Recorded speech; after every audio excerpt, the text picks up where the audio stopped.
Nasira at nahulog sa dagat ang ilang puntod sa isang sementeryo sa barangay Manihakan sa Zamboanga City. Ayon sa barangay, nasira kasi ang seawall sa lugar dahil sa malalakas na hampas ng alon tuwing high tide.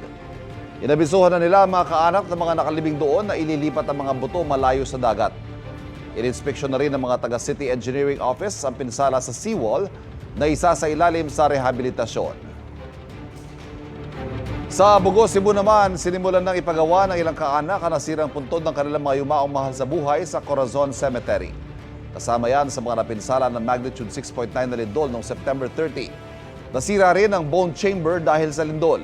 Kaya ang mga butong laman nito, inilipat muna sa tinatawag na payag-payag o makeshift na nicho. Isa rin ang Corazon Cemetery sa mga pinaglibingan ng mga nasawi sa malakas na lindol.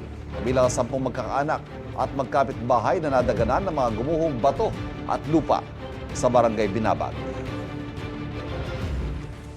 Igan, mauna ka sa mga balita, mag-subscribe na sa GMA Integrated News sa YouTube para sa iba't ibang ulat sa ating bansa.